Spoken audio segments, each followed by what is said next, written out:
an aggressive grade 3 tumour. I was actually diagnosed with it at the Thomas Lineker Centre at Wigan. It's a breast cancer hospital at Wigan. They told me that I had it there.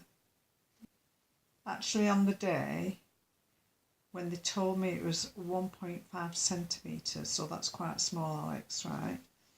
So I thought, I can deal with this because it's only small and it hadn't, I didn't think, they said it hadn't spread. It didn't look like it had spread. So I was dealing with it as a matter of fact way.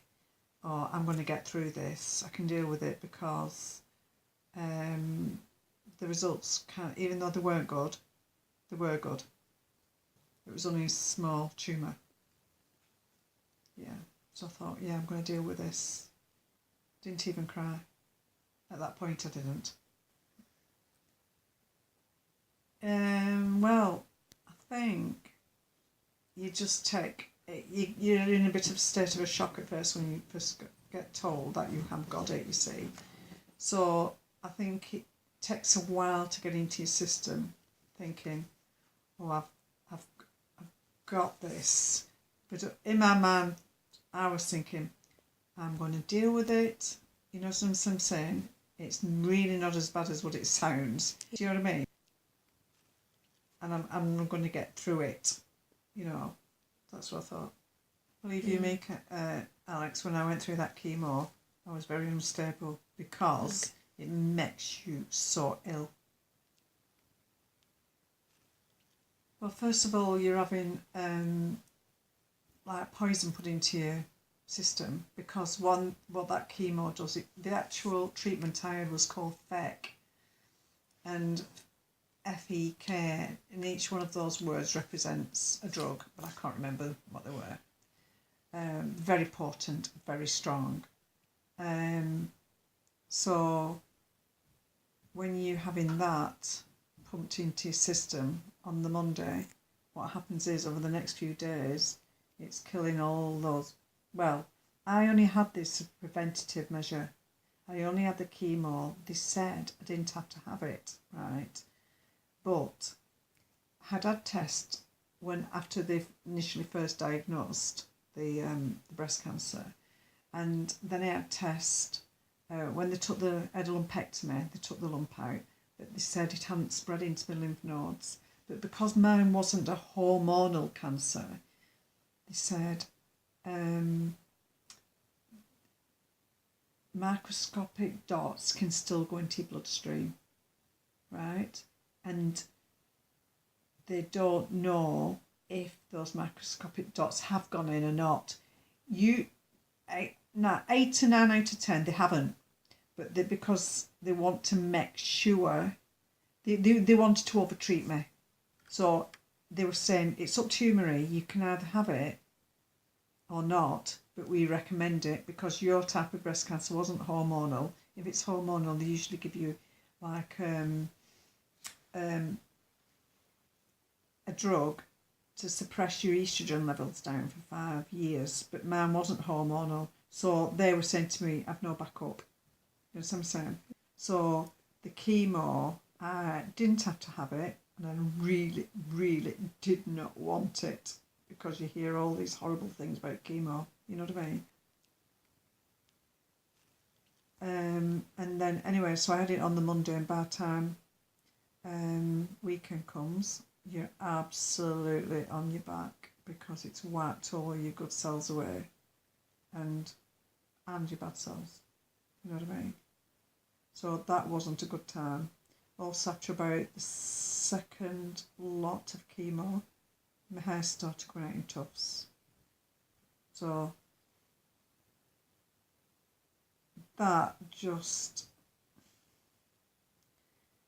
it's the way you feel so bad, and then when your hair starts falling out, you even feel worse because you feel horrible, and then your hair starts coming out, and that makes you feel worse. So, you know what I mean, the chemo is a very, very, very testing time for any woman, I would say.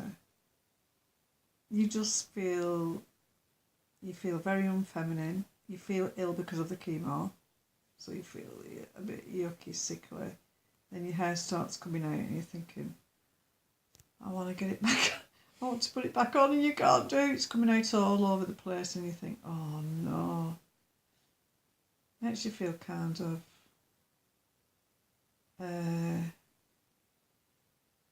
you feel quite vulnerable. You know what I mean? I don't want anybody to see me without my hair. Well, some women can go around without hair on and feel, you know what I mean, great. And yet, when I look back now, Alex, I think, I said to her, did I really lose my hair? Because even though I was looking in the mirror and I knew I'd lost my hair, it was like a blank. I wasn't really seeing myself as I'd lost my hair. Perhaps I didn't want to believe I'd lost my hair. Do you know what I mean? So the good thing was about when I had my chemo, it was in winter and I could wear my bobby hat. Because sometimes I had to wear a wig and I didn't feel comfortable in it. But they do some fantastic wigs now to help you. So I've never felt comfortable with wigs. So no, it's not a good thing. You really don't feel well and then you lose your hair. So it's kind of a big loss. Do you know what I mean? Yeah, big loss.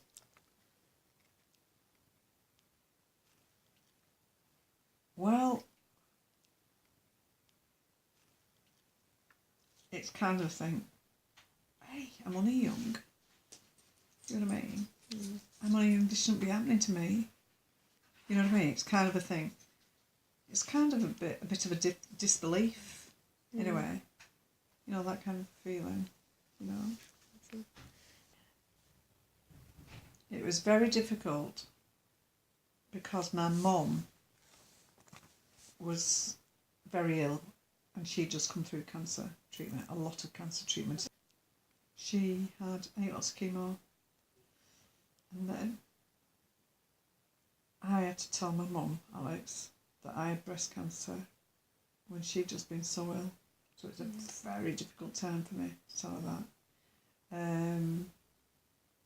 Quite scary at telling my children because they're thinking, oh, is my mum going to die? Because that's the first thing what people think when you've been diagnosed with cancer, think, is that person going to die?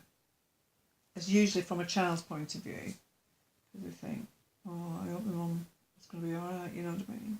Like, you never want to tell anybody any bad news, do you? Do you know what I mean? So,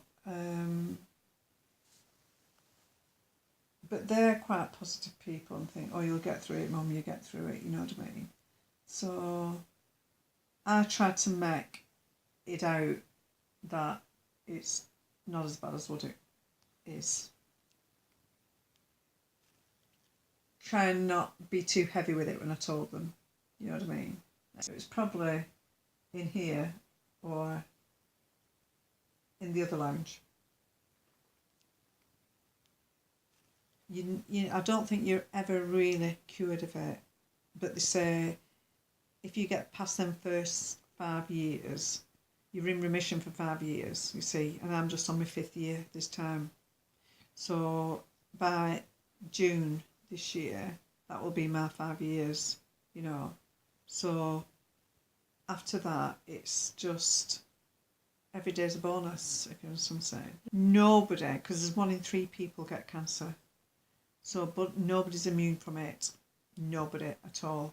So, you know, yeah, that's it really. As you know, Alex, I play the piano, right? And I've been playing since I was 4 years old. So, even though I didn't feel quite well enough to play sometimes, I still went on the piano and that helped me so much. You know what I mean? Even listening to music and appreciating nature. Nature is one of my, on the hit list, very high for me, nature, because it such as a calming influence.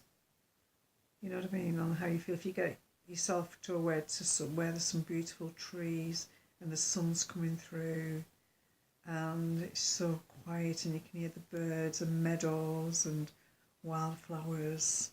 You know what I mean? That always gives me peace, Alex. Always. You know. So I think when I'm in nature, it just, I feel at one with life, with the world. You know. Sunsets and sun sparkling on the seas, and you know what I mean? Birds and animals. All these things are for free. I think I am a giving person, Alex. You know what I mean? I don't want to take from this life. I want to give to this life. And I think every penny raised, right, represents one woman's life. So I thought, 2 years ago, I thought, come on, Marie, get out there and start using whatever gifts you've got to raise money for breast cancer. And because I love my music and I love composing and I love bringing music to others, I thought this is a fantastic opportunity to raise money for breast cancer. So it's good because it's for the listener. They love music, even though it's only a momentary thing. Listening to music, it can give people so much pleasure doing it, and it's also very satisfying for me as well. You know what I mean? To be able to, even though it's very hard work, you have to practice. You know what I mean, and organise things and everything. Very hard work. It's just very